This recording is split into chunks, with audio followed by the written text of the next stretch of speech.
It's now my pleasure to welcome to the podium our host, Hartford Mayor Luke Bronin.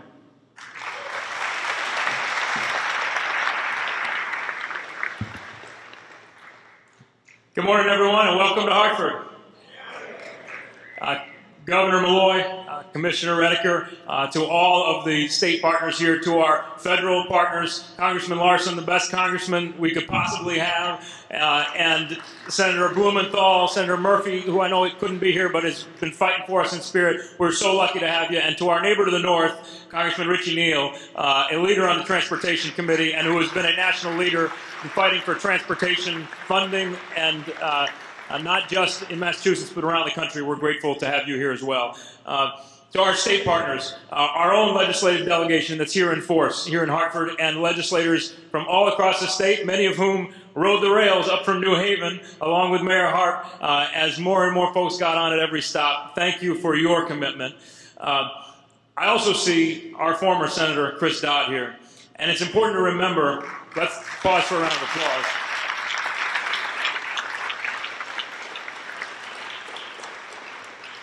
It's important to remember that we wouldn't be here without the Recovery Act, the Obama administration's commitment to making investments in infrastructure, and we wouldn't be here without Senator Dodd's effort as part of that. So, Senator, it's such an honor to have you back in this city.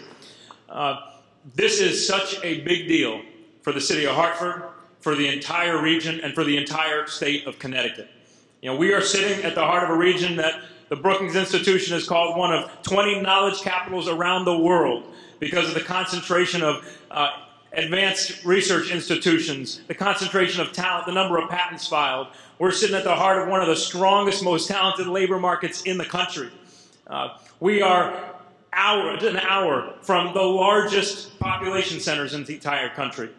And to all those who had the vision to see that public transportation, and especially rail, is vital to economic development in the 21st century, thank you.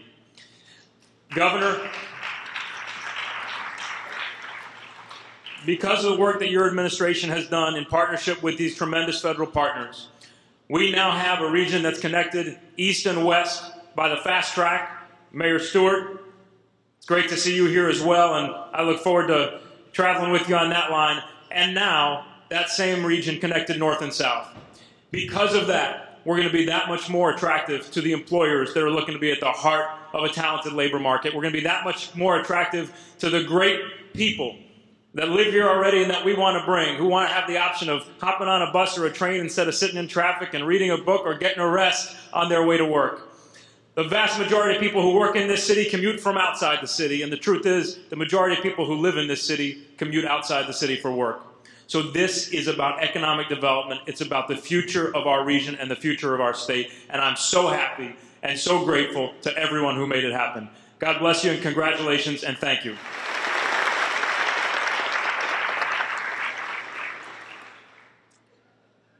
We would never have gotten where we are today without the unwavering leadership of Lieutenant Governor Nancy Wyman and Governor Dannel Malloy. The governor and I rode the train this morning to get here from New Haven, and I can tell you he's psyched about this new service. Like a kid, Christmas morning. This is an exciting new chapter in transportation and economic development in Connecticut. Please join me in a warm welcome for Governor Malloy.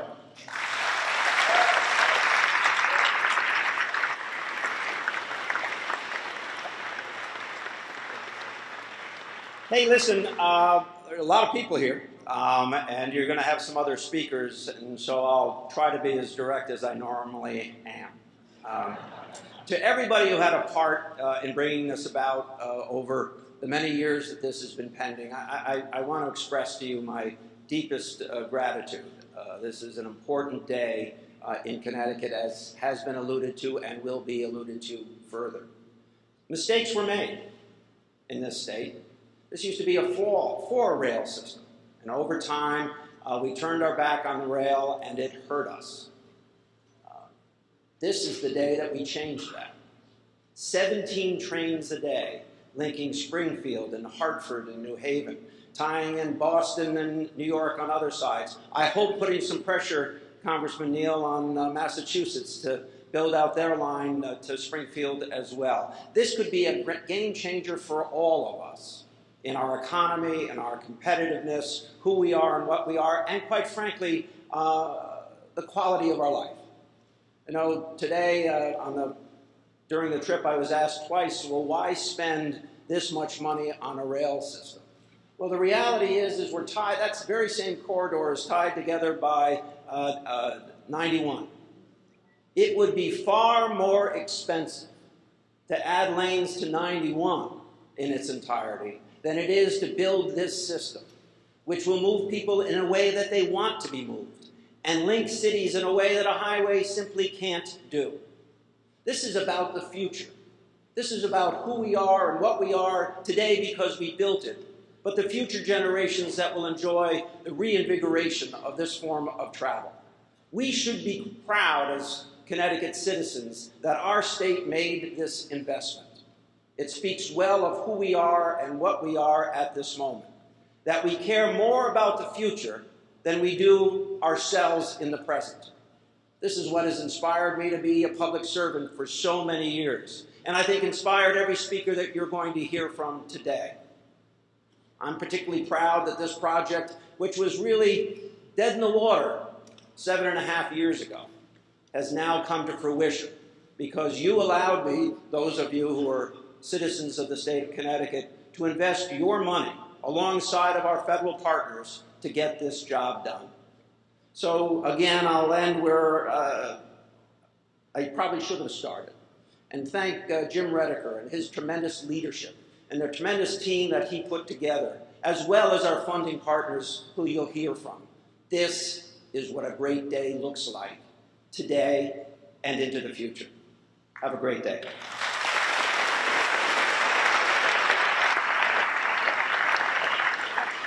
Thank you, Governor Malloy. Your commitment to the best-in-class transportation system and network in Connecticut is unparalleled, and you are our champion for transportation and our economy. And now it's my pleasure to introduce Senator Richard Blumenthal, a key partner at the federal level who has kept our eyes on the future as we move forward. Senator.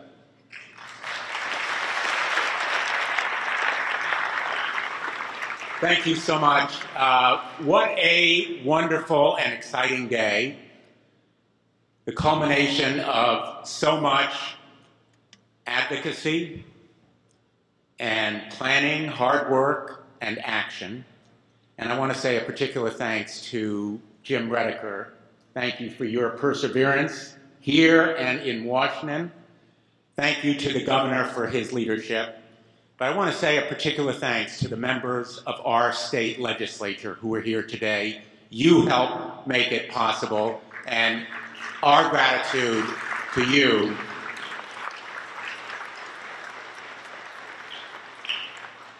There's about $200 million from the federal government in this line, which is less than what the state contributed. But we were the very fortunate beneficiaries of bad leadership in Florida. Now, you may say, what kind of bad leadership? They actually decided to forego money for their rail system, as you will recall, out of a misguided ideological blinder that Connecticut, fortunately, avoided.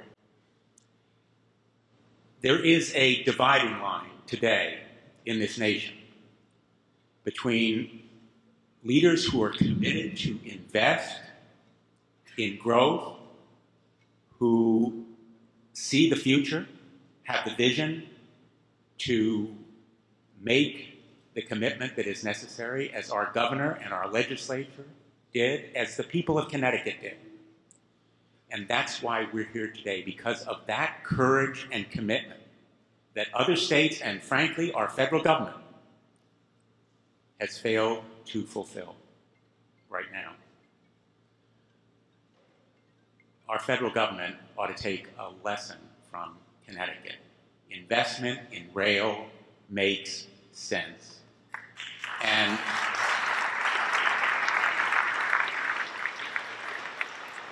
it makes sense not only because it creates jobs and it fosters movement of goods and people that drive the economy forward, but it's also part of a culture of connectivity that is part of who we are as Americans. We come together, as Connecticut did, behind this great project.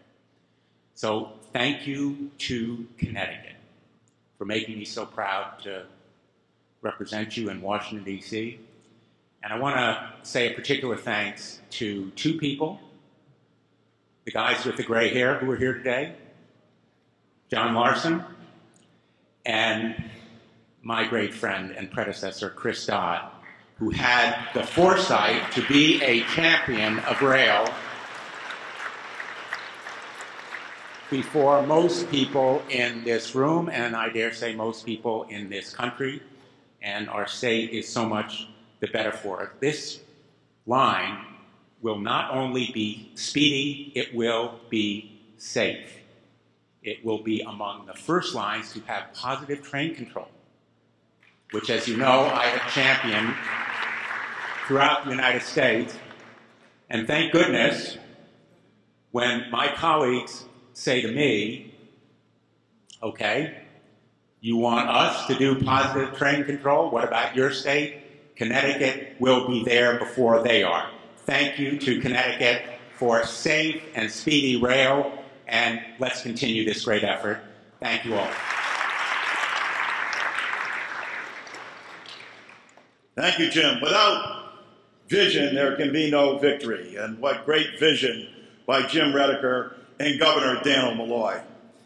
Governor Malloy especially, I think, deserves to be recognized. In difficult times, it's the person who's willing to put his neck on the line and make the tough decisions.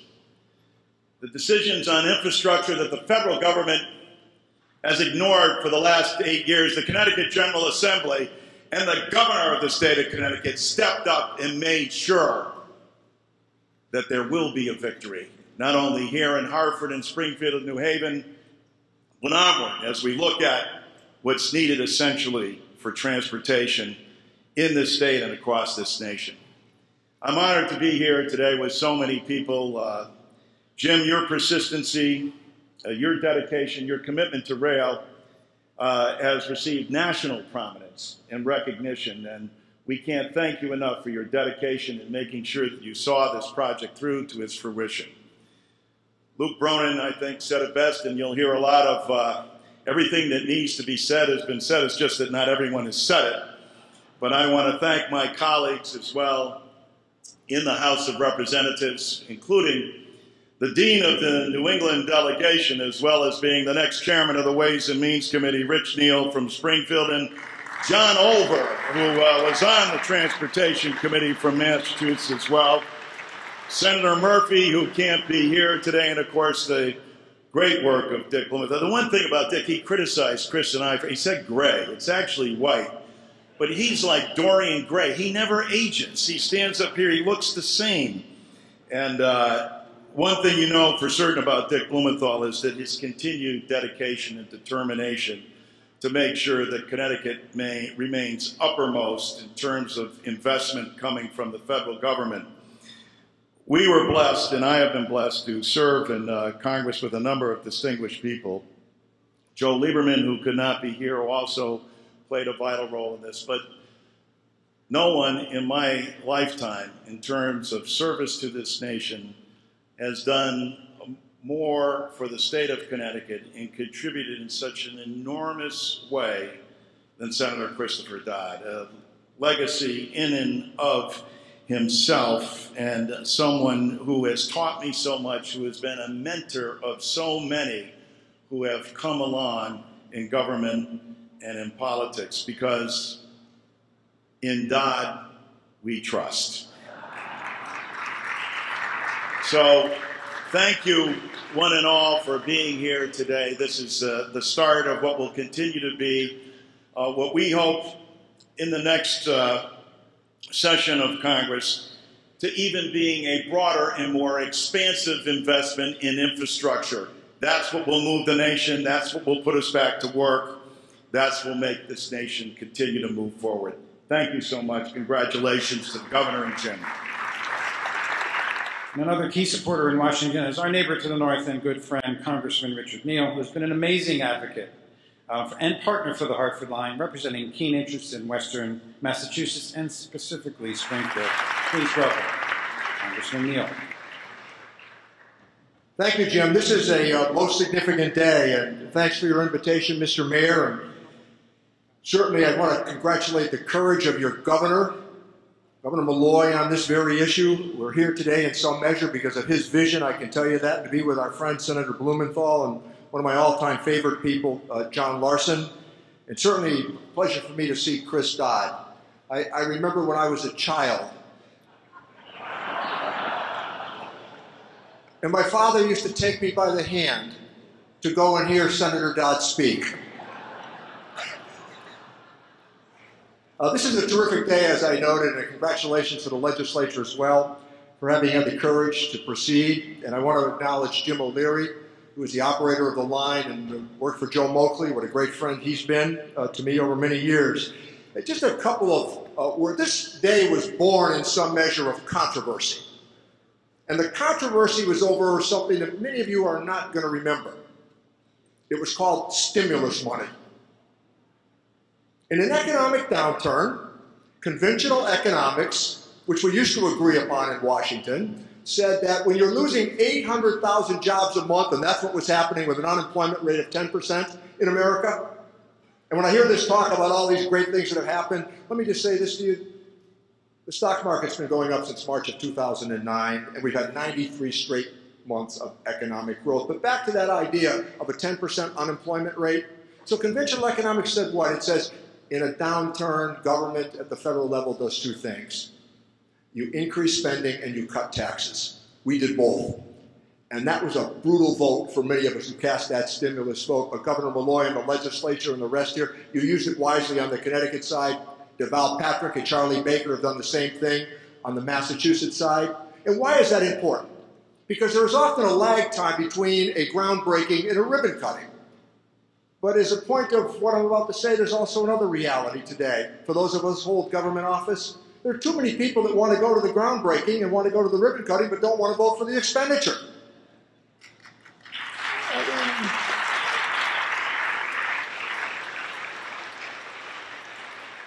We have witnessed on the Springfield side of the border the refurbishment of Union Station. It sat vacant for 43 years, and it was a federal partnership, and yes, of earmarked money, that has brought that back to what I hope will be the center of transportation for east-west as well as north-south on the Massachusetts side of the border. And just this week, Governor Baker agreed to proceed with the study of making sure that we can move from Boston to Worcester to Springfield on to Pittsfield, and Connecticut is certainly going to benefit from that as well.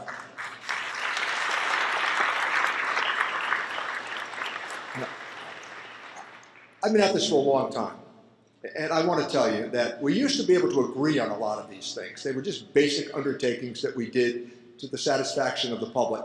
But I'm going to close on this note. This was a wise expenditure of the public purse, and those of us who are elected, we need to defend it. Congratulations from the United States of America.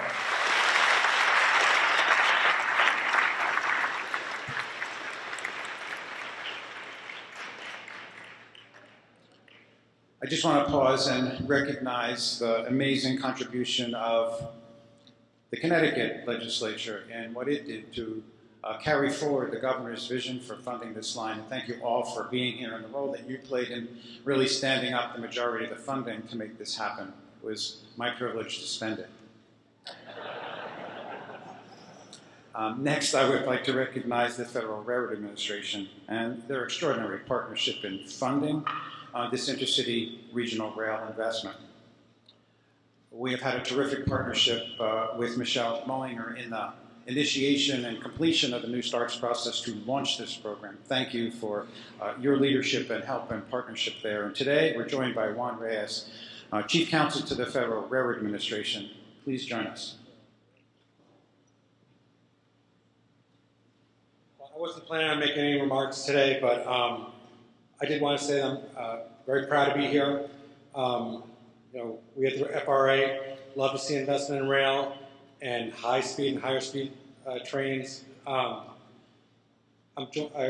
daughters are here, Catherine and Marianne. They're very excited to be here. They're missing school today, unfortunately. But anyway, I just want to say, thank you to Senator Dodd for your leadership. Way back when I worked for Senator Dole, I knew what a strong advocate you were for the state of Connecticut, and I'm happy to be here today.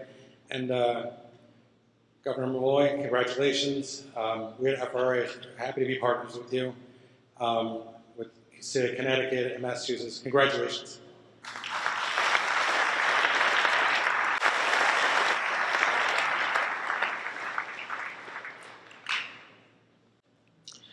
Earlier I mentioned that it's been more of a decade since we did the first feasibility study about passenger rail service in the corridor. The governor mentioned how dormant it was. But someone who was there from the beginning was Senator Chris Dodd, and we are delighted to have him with us here today. Please welcome Senator Dodd.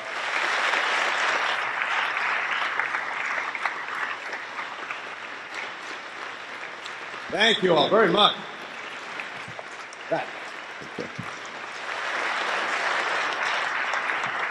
Well, thank you. Thank you, Mayor. Thank you very much. Now, if I had any sense, I'd say thank you and sit down immediately after that nice welcome.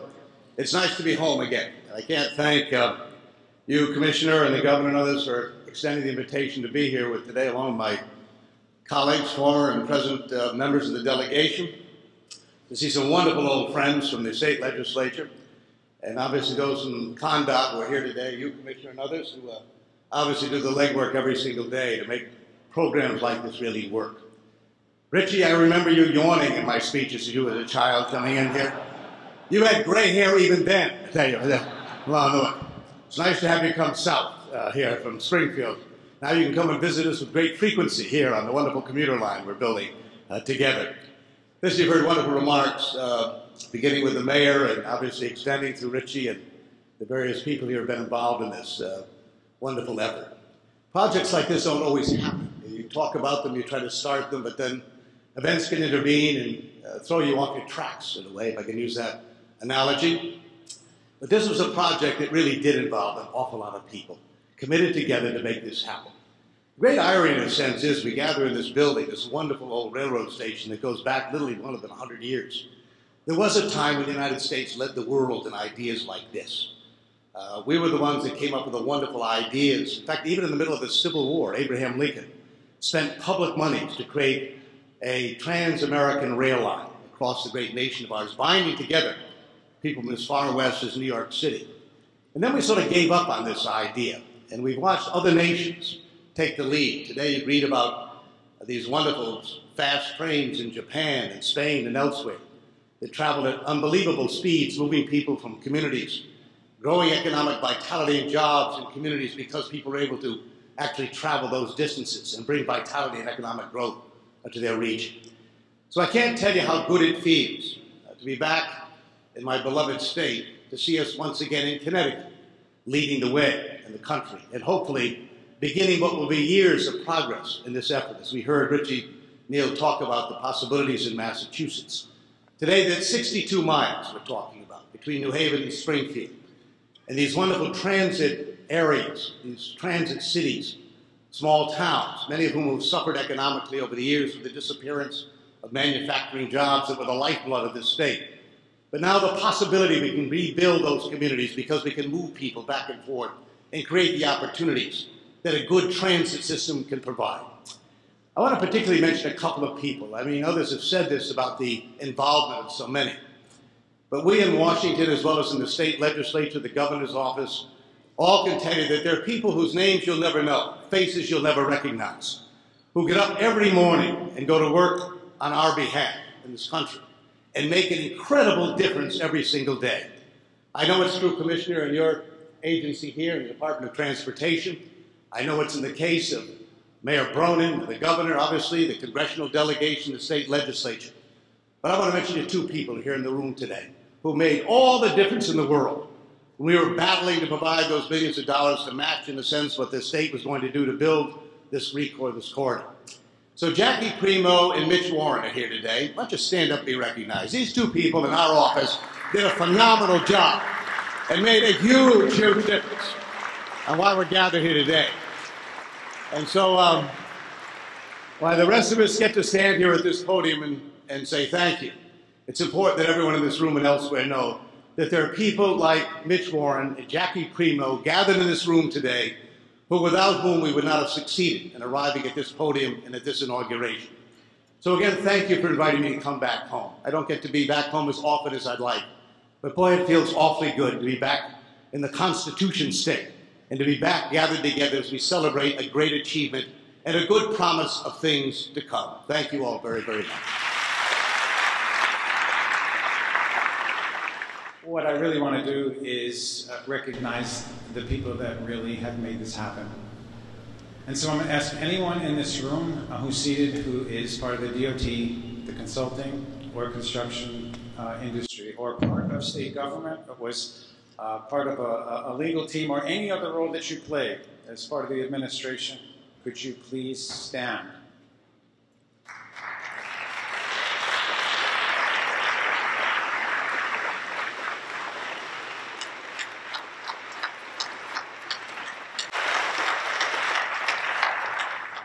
That's the group that really deserves the credit. I get to take it, but they deserve it.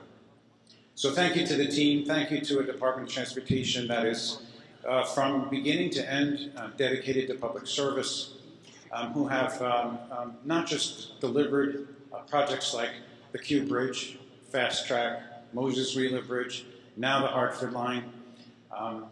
It's an amazing team that delivers each and every day with a commitment that exceeds all. Thank you to the DOT team from the bottom of my heart. What we really need to do is recognize that while we're cutting ribbons and saying we're done, it's the public transportation team at DOT who's just beginning, who has to operate this service and make it successful every day for at least the next century. Congratulations to the public transportation team for birthing this new investment.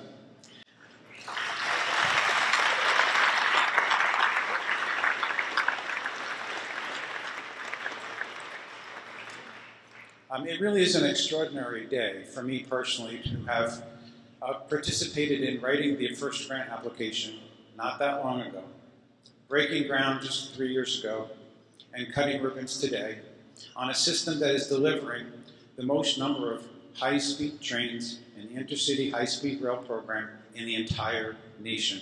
It is truly an honor to have had that privilege and to be standing here before you today. But my thanks goes out to all of you who have made it happen.